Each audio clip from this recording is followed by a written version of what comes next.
Si vous aimez le football, cliquez maintenant sur le bouton « S'abonner ». L'Angleterre s'est qualifiée mardi pour les huitièmes de finale du Mondial 2022, où elle affrontera le Sénégal, à la faveur d'une victoire tranquille contre le pays de Galles 3-0, acquise grâce à Marcus Rashford et Phil Foden, convaincants pour leur première en tant que titulaires. Seule une défaite aurait pu compromettre les chances des Sri Lions, qui terminent la phase de groupe invaincus, en tête de la poule B devant les États-Unis, victorieux dans le même temps de l'Iran 1-0 et qui rallie aussi les huitièmes. Après le festival offensif du premier match contre l'Iran 6-2 puis la déception du deuxième face aux Américains 0-0, la rencontre face aux Gallois a peut-être été celle de la maturité pour les joueurs de Gareth Southgate. Enquête D, équilibre entre fraîcheur et stabilité, le sélectionneur des Sri Lions s'était passé de Mason Mount, Kieran Trippier, Raheem Sterling et Bukayo Saka pour leur préféré Jordan Henderson, Kyle Walker, Marcus Rashford et Phil Foden, au stade Ahmed Ben Ali de Doha. Les deux derniers cités lui ont totalement donné raison, en marquant et en étant les principaux dangers de leur sélection dans ce Britannico.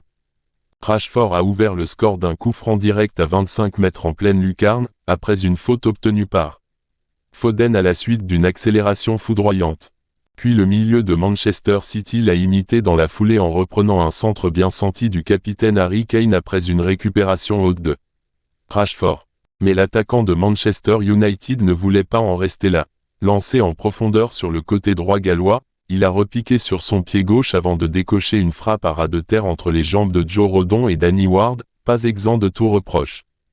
Il s'agissait du 100e but de l'Angleterre dans l'histoire de la Coupe du Monde, mais surtout d'un message envoyé à Southgate, qui ne l'avait fait jouer qu'une vingtaine de minutes lors des deux premières rencontres.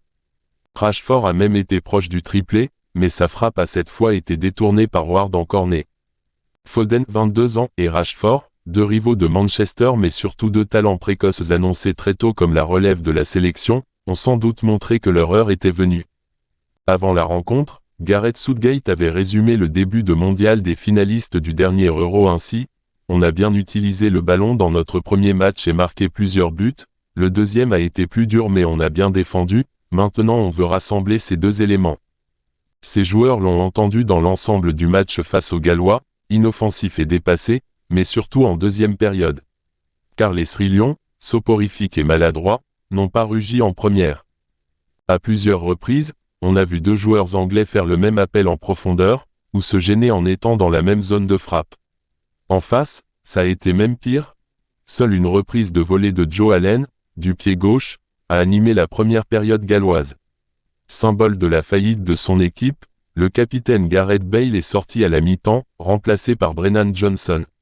The Dragon quitte le mondial par la petite porte.